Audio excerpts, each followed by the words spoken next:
Greetings there, everyone. It is GleeCon here again with another episode of Lore of Warcraft. On our last episode, we read some Cycle of Hatred and we saw just exactly why the advisor to Jaina is such a jerk. We also saw that he's up to no good because he's allied with the Burning Blade. And on our side lore, we're continuing on with the third book in the World of Warcraft role-playing game revamped book series. This one's called Lands of Mystery. It's a redo of Lands of Conflict, and basically we're going to go through each of the various lands. And because of the nature of this book being written from the perspective of Bran Bronzebeard, we're actually going to read a lot of the words here. So this one might take us a little bit longer than it has been doing lately. So we're going to read chapter 1. It's called Northern Kalimdor. And as you can see from the map, this is going to include Teldrassil, Moonglade, Darkshore, Fellwood, Winterspring, Hyjal Summit, aka Mount Hyjal, Ashenvale, and Ajara. Now, Hyjal Summit and Ajara in Classic, which is when this book is written, were either inaccessible in the case of Hyjal or just nothing really there in the case of Ajara. Winterspring was definitely something that came into the game or was important to the game a little later. And Moonglade is just a minor thing, so stay a while and listen. Only a few years have passed since the Alliance and the Horde arrived on Kalimdor, and the Night Elves have done their best to adapt to the presence of these newcomers. While the Horde initially fought against the Elves at great cost to both sides, eventually all three factions were willing to cooperate against the Burning Legion. Since then, the Night Elves joined the Alliance, and hostilities have broken out against the Horde once again. The Horde now inhabits much of central Kalimdor, and northern borderlands like Ashenvale and Ajara have turned into war zones. Many elves wonder how they ever could have worked with races that use goblin-designed shredders to destroy the ancient trees, while others remember the shamanistic ways of the orcs and Tauren who fought side by side with them at Mount Hyjal, and seek to find a way to return peace to the land. While the Third War scarred all of Kalimdor, it was the land surrounding the mighty Mount Hyjal where the most damage was done, and where the final battles were waged. While the combined efforts of the Night Elves, Jaina Proudmoore's expedition, and Warchief Thrall's horde defeated Archimonde, a demonic taint remains on the land, and many demons and satyrs survive to continue the chaos. Fellwood, where the massive infernals first scorched the land, remains almost entirely under the control of the Shadow Council, a group of powerful warlocks and demons. Darkwhisper Gorge hides a massive army of demons powerful enough to besiege Mount Hyjal, but they seem to be waiting for something. The threat of another demon invasion is very real, and with the resources of the Night Elves taxed by the strife with the Horde, each passing day makes the warring lands more vulnerable. In spite of all the brutal combat that has occurred in Kalimdor, the Night Elves are still dominant here, and the wise and powerful priestess Tyrande Whisperwind leads them. Still, even with such a well-respected leader, many Night Elves seek change, a return to their immortality and idyllic lifestyle, potentially at great cost. Teldrassil, the New World Tree, is an attempt to recreate that past glory, and many fear that attempt failed. Teldrassil grows more corrupt, and the source of the taint is unknown. The greatest of all druids, Malfurion Stormrage, lies sleeping and unable to help his race in their time of need. The priestesses of Elune and the Sentinels seek willing allies to help them purge the remaining demons, but even with the Alliance's help, the fight proves long and deadly. Alright, so we're going to go through this alphabetically, beginning with Ashenvale, which its capital is Astranar, which is a Night Elf city. It's mostly Night Elf, but it has Orc, Human, Naga, and other randoms. The ruler is Rain Wolfrunner, and there are other settlements in the form of Rainwood Retreat, Maestra's Post, and the Warsong Lumber Mill. Okay. Ashenvale is a lush forest, reminding me much of the home of my Wildhammer cousins in the hinterlands. In spite of the corruption spreading from Fellwood in the north, much of the forest remains pristine and untouched, carefully protected by the night elves. The weather when I arrived was warm and temperate, and I'm told it's usually quite comfortable overall. I spent most of my time in Ashtanar, a large town in the southwestern area. The road from Ashtanar splits in four major directions: northwest toward Darkshore, northeast toward Fellwood, southeast in the direction of the Barrens, and directly east toward Ajara. I do remember my early days of playing as a horde. You do not want to accidentally get in the area of Ashtanar. Those NPC sentinels will mow you down. People and culture. I've seen some fancy druid magic before, but a goodly number of the trees here walk of their own accord, and I think a few of them gave me bad looks when they saw my axe. Fortunately, the trees proved friendly, as did the fey creatures I ran into on the way to town.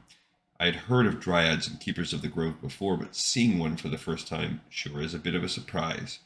One of the dryads even showed me a clear spring to drink from on the way to Ashtanar, and I was surprised to find she spoke common as well as any elf I had met. In spite of the friendliness of most of the creatures, the area still can be quite dangerous. Wildkin, another thing that reminded me of the hinterlands, roam a good part of the area, and some of the ancient trees near Fellwood have grown corrupted and aggressive. It didn't take long to reach Ashtanar, with practically every tree in the forest pointing me in the right direction, and once the initial disorientation of being guided by walking trees faded, I decided I liked the place. Since this is one of the first Night Elf lands I visited, I spent a fair bit of time here to learn about the people of the area. Ashtanar proved a good place to kill a few days, and the ruins in the south were just as good a place to kill a few demons. I was surprised to find satyrs and Felguards so close to Ashtanar's borders, and I joined a group of the elves in hunting down a solid dozen of them. The cat-riding sentinels here have been trained pretty well, but they lack real combat experience. Fortunately, the demons weren't expecting a rifle among the bows, and we caught them off guard. Most of us made it back to the city with only a few scrapes and bruises. Geography. The trees are huge and ancient here, and a few of them even talk a bit. Suits the elves well enough, and I'm not complaining either. I saw the way one of those trees handled an orc that was silly enough to try to take a chop at it. Let's just say that I have a new respect for the destructive power of flora. The elves and their allies control most of the western part of the forest, whereas the horde has a few camps and such on the far south and east sides, toward the Barrens and Ajara. There are many animals in the forest, birds, panthers, and other usual stuff. I imagine they'd make pretty good hunting, but after that trees demonstration earlier, I'm not swinging my axe out here without the forest's express permission. Iris Lake.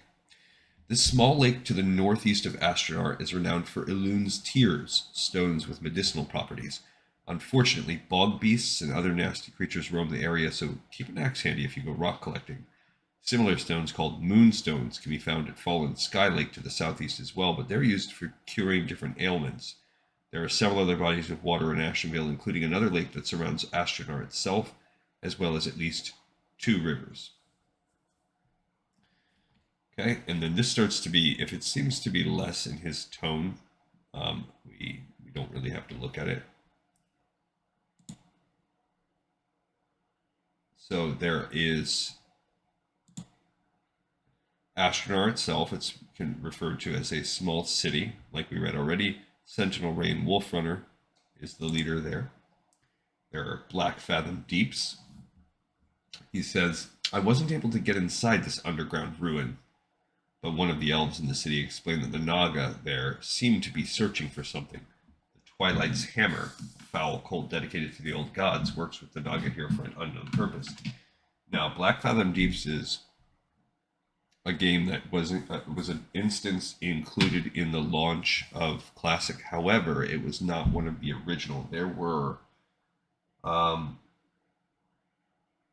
around 7, 8, depending on how you look at it and split it, dungeons that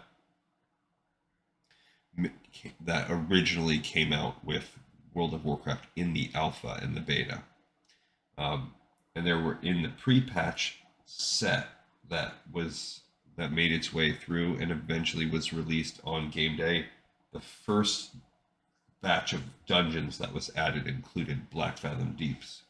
So this did come out with Classic, but it was one of the first they added, but it wasn't quite ready once it hit Alpha. Demon Fall Canyon. This area houses an obelisk dedicated to the so-called hero Grom Hellscream. I admit the orc did good work in destroying a pit lord, but Hellscream was a monster in the Second War. We can't be too quick in forgetting that. The orcs like him, though. He's one of their greatest heroes. Fire Scar Shrine, the center of Burning Legion activity in Ashenvale. The shrine is guarded by deadly fell guards and fell hounds.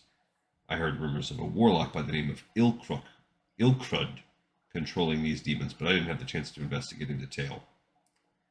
Howling Vale, the mysterious grove, is the home to a group of Worgen.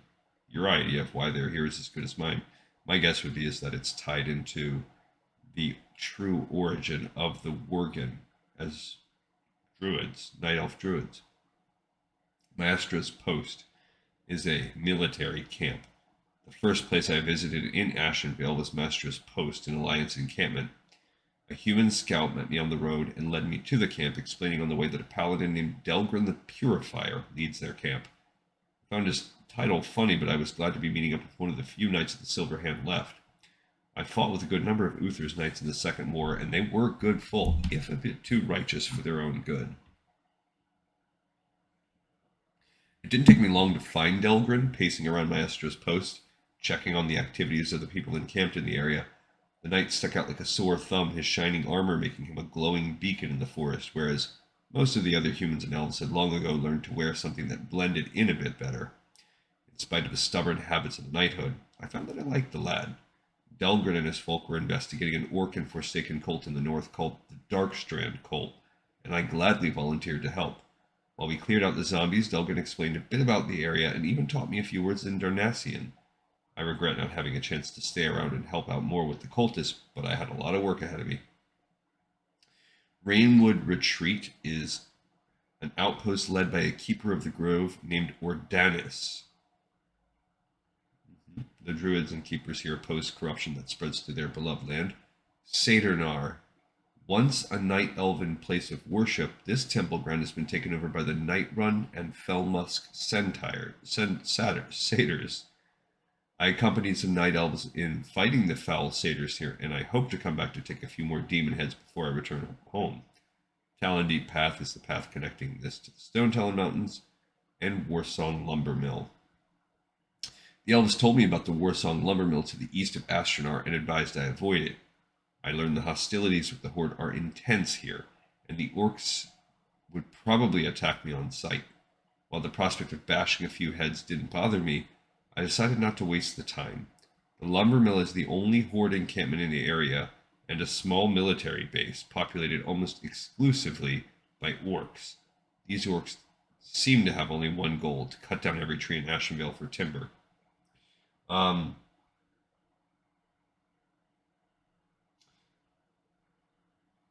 I don't know if that's tied into Warsong Gulch or not. One of the PvP areas, one of the first PvP. The game started when it finally introduced PvP battle zones. Warsong Gulch and Alterac Valley were the two that it began with.